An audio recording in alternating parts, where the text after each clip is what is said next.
Today I'm going to show you a very unique watercolor effect, one of my favorite botanical techniques, often called the X-ray watercolor method. It's quite simple but very striking and beautiful, and it's a lot of fun to use on flowers, butterflies, and other organic shapes. So many of you enjoyed seeing the blue tulip I painted using this technique a few weeks ago, so I put together a bigger composition, and this way we can explore the X-ray method in more detail with lots of different shapes to practice on. And this way I can also give you more detailed tips on watercolor materials that will help you get the best results. Thank you Skillshare for sponsoring this video. More on that later. And the nice thing about this technique is that we only need a very limited palette. You can use one pink and one green, for example, Quinacridone Magenta and Aqua Green, or if you want some variation in color temperature, you might want to add some additional hues, and I decided to use violet, purple, and carmine just for some more intense reds on the petals. If you're following me on Patreon, the full tutorial in real time is already posted there. It's about 2 hours long, and as always, you will find black and white outlines and step-by-step photos there as well. Before we start painting, I just wanted to make a quick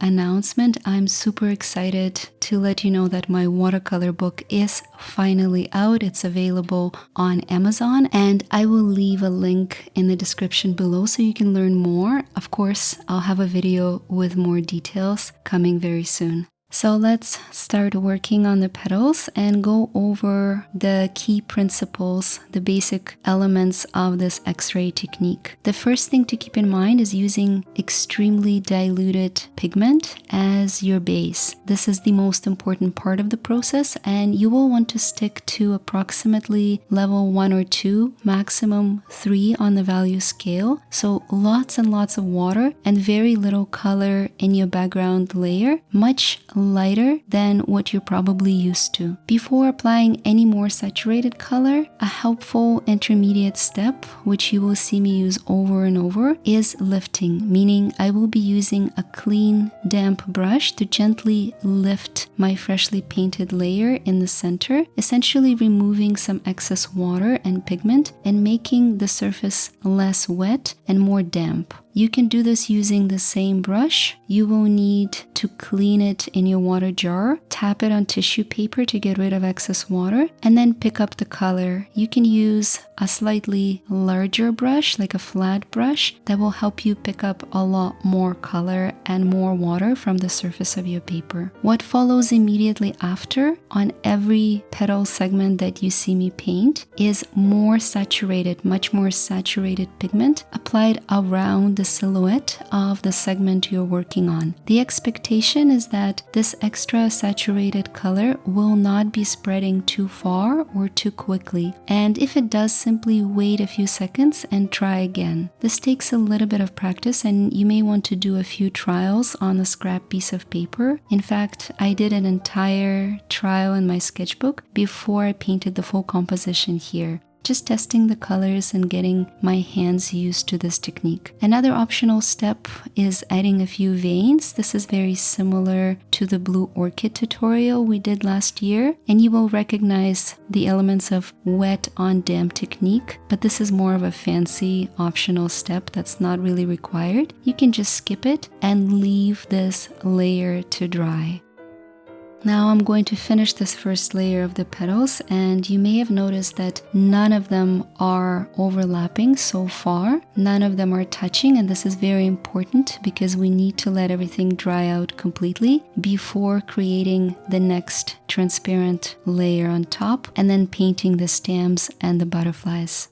While this layer is drying, I'm going to take a break by swatching some metallic watercolor paints I've never tried before, because I want to paint something abstract using shimmering paint. And since abstract loose style doesn't really come easy to me, I'm going to look for some inspiration and guidance on Skillshare and search for classes that teach this particular style of painting. If you haven't heard of Skillshare, it's the largest online learning community for creatives. creatives. They offer thousands of classes taught by experts and professionals in every field, covering everything from watercolor to acrylics and graphic design, filmmaking, and creative careers in general. One of the best features on Skillshare is their class system and search functionality that provides you an ability to find classes that match your materials, and this includes paper you paint on or the software you want to learn. So for example, I regularly explore the film and video category of classes and search for specific applications and even cameras that I use to edit my videos. And if you're interested in learning more in depth about advanced watercolor techniques, I've published 12 classes on Skillshare myself. They cover everything from negative painting to creating watercolor backgrounds. Plus, you will find a fantastic collection of watercolor classes on Skillshare from very well-known teachers like Louis Demasi and Will Elliston. Whether you're looking to advance your career, develop new skills, or explore a hobby, Skillshare will have something for you. And if you haven't used it before, the first 500 people to use my link in the description will receive a 1-month free trial of Skillshare. So get started today and see how Skillshare can help you grow your skills and passions.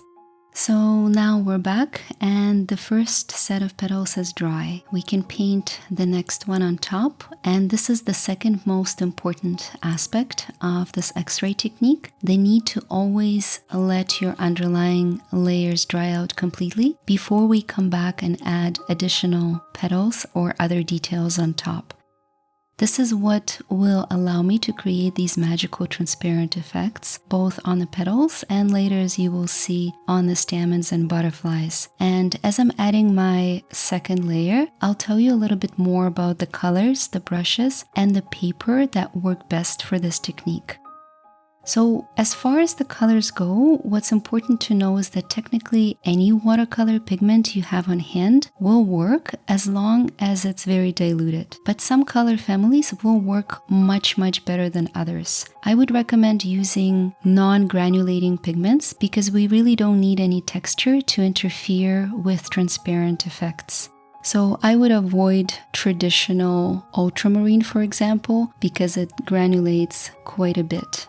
And if you're wondering where to find that information, typically on the tube or on the insert of your watercolor set, you will see a small letter G that indicates that the pigment is granulating. And secondly, I would recommend vibrant and staining pigments, meaning watercolor pigments that can't be easily lifted once they're dry.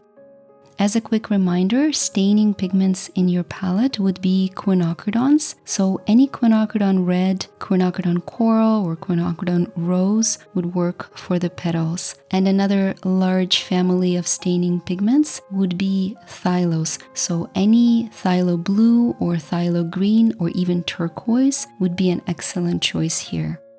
And now as I'm starting to work on the stamens, I'm using a combination of Aqua Green from Winsor & Newton. It's a phthalo pigment, one of my favorite muted greens, and Daxazine Purple, just to give it a little bit of variation and visual interest, and also to bring the colors a bit closer to the pinks and keep my palette more unified and cohesive. You could use something much more vibrant and intense, something like phthalo green or phthalo turquoise. Those would give you much more contrast. And if you want something even more stylized, a splash of deep indanthrone blue would work here as well.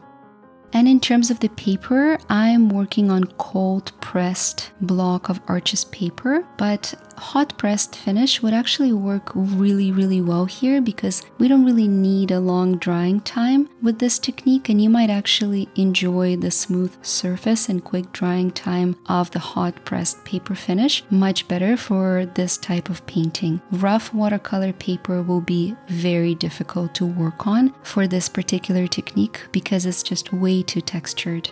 And as far as the brushes go, you will need at least 2 shapes. So I'm using a larger round. Mine is in size 4 and I use it to cover everything with the background color first. And then you will need something smaller, maybe in size 2 or even 0 with a more precise tip. And I use mine to add more saturated color around the edges of my shapes, so the silhouettes of the petals and the stems. To give you some more flexibility, you may want to also introduce a flat brush, as it is very useful for lifting your color and creating lighter areas. So this is the optional step I use as part of this technique. And you can see it especially in the center of each flower, where I want my greens to look a little lighter.